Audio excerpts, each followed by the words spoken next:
শুভ সকাল বন্ধুরা, তোমরা কেমন আছো? তো আমার রান্নাঘরে তোমাদের সবাইকে জানাই অনেক অনেক স্বাগত। তো চলে এলাম দেখো নতুন একটা রান্নার ভিডিও নিয়ে। তো দেখো আজ আমি বানাবো পমফ্লেট মাছের একদম নতুন একটা রেসিপি। তো সেটা আবার মটর শাক দিয়ে আর বেগুন দিয়ে। তো চলো রেসিপিটা শুরু করব। তার আগে আমি মাছগুলো কেটে নেব। দেখো ছোট বড় মিলিয়ে 5খানা পমফ্লেট মাছ, একটা বেশ বড় সাইজের। তো দেখো মাছগুলো আমি আগে টুকরো করে কেটে নেব। মাছগুলো কেটে খুব ভালো করে ধুয়ে নিয়ে তারপরে রান্নার কাছে যাচ্ছি। তো চলো ভিডিওটা তোমরা প্রথম থেকে শেষ পর্যন্ত দেখতে থাকো। আর ভালো লাগলে লাইক কমেন্ট করো, আর আমার চ্যানেলটি সাবস্ক্রাইব করে অবশ্যই আমার ছোট্ট পরিবারের পাশে থেকো। আর অলরেডি যারা আমার চ্যানেলটি সাবস্ক্রাইব করে নিয়েছো তোমাদের অসংখ্য ধন্যবাদ। তো চলো এবার মাছগুলো ধুয়ে আমি রান্নার কাছে চলে যাব। তো দেখো বন্ধুরা, মাছগুলো ধুয়ে আমি নুন হলুদ মেখে নিয়েছি। এবার কড়াই বসিয়ে দিলাম উনুনে। তো কড়াইতে আমি আগে একটা ভাজা করেছি, তার জন্য কড়াইতে একটু তেল ছিল। তো যাই হোক, তার মধ্যে আমি মাছটা ভাজবো। তো আর একটু তেল দিয়ে তেলটা গরম করে এবার নুন হলুদ মাখানো মাছগুলো খুব ভালোভাবে লাল লাল করে ভেজে নেব। আর এই রেসিপিটা খেতে বন্ধুরা ভীষণ টেস্টি হয়। তো তোমরা বাড়িতে অবশ্যই একবার ট্রাই করবে, রেসিপিটা কেমন লাগে খেতে তো আমাকে কমেন্ট করে বলবে। দেখো মাছগুলো আমি কড়াইয়ের মধ্যে দিয়ে দিলাম, আরও রয়েছে। তো একবারে সব মাছগুলো ভাজা হবে না, তো অল্প অল্প করে আমি মাছগুলো ভেজে নিচ্ছি। দেখো একটা সাইড হয়ে গেছে, এবার মাছগুলো আমি উল্টে দেব।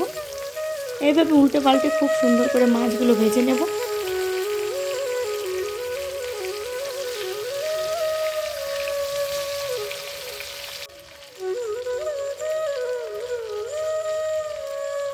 সব মাছগুলো আমার প্রায় ভাজা হয়ে গেছে। তো দেখো এবার মাছগুলো তুলে নিচ্ছি।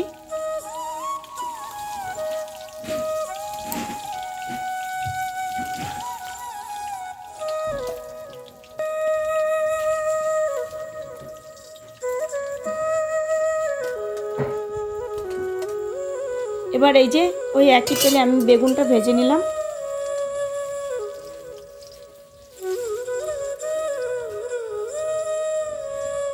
এবার কড়াইতে দিয়ে দেবো আরেকটু সর্ষের তেল। তেলের মধ্যে দিয়ে দেবো জিরে আর পেঁয়াজ কুচি। তো জিরে আর পেঁয়াজ কুচিটা একটু ভাজা ভাজা করে নেব।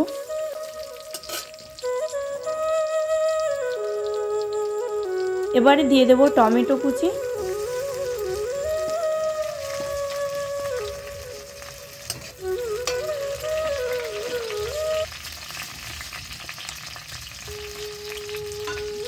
এবারে দেখো বন্ধুরা, আমি মশলা বেটে নিয়েছি।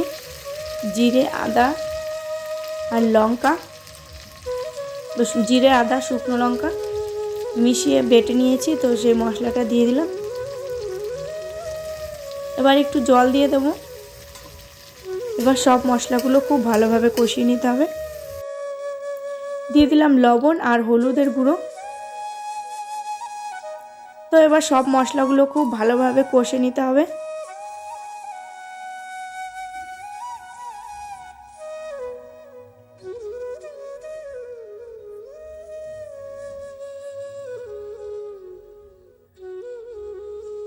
দেখো খুব ভালোভাবে মশলাগুলো কষানো হয়ে গেছে। তো এবার দিয়ে দেব পরিমাণ মতো জল।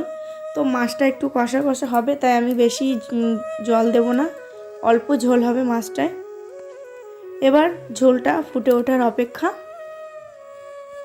তো দেখো বন্ধুরা, ঝোলটা ফুটে উঠেছে। আমি বেগুনগুলো আগেই দিয়ে দিয়েছি। এবার দিয়ে দিলাম মাছগুলো। এবার সব শেষে দিয়ে দেব মটর শাক। আর এই মটর শাক দিলে মানে অনেক মাছই খাওয়া যায় মটর শাক দিয়ে, খুব ভালো লাগে খেতে।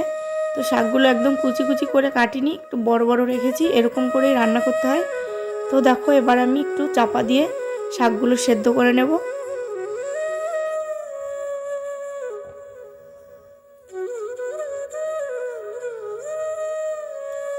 চাপাটা এবার তুলে নেব।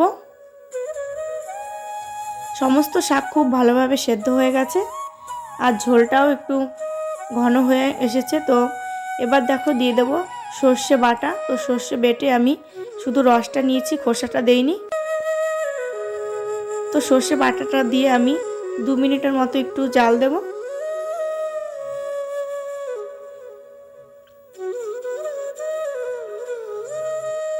দেখো 2-3 মিনিট হয়ে গেছে, এবার মাছের ঝোলটাও রেডি হয়ে গেছে। তো এবার ঢেলে নিচ্ছি। ভীষণ সুন্দর হয়েছে রেসিপিটা বন্ধুরা। তো বাড়িতে তোমরা অবশ্যই ট্রাই করবে। তো অন্য একটা ভিডিওতে তোমাদের সঙ্গে দেখা হবে। ততক্ষণে ভালো থেকো, সুস্থ থেকো, আর প্লিজ আমার ভিডিওগুলো দেখো, লাইক কমেন্ট করো। বাই।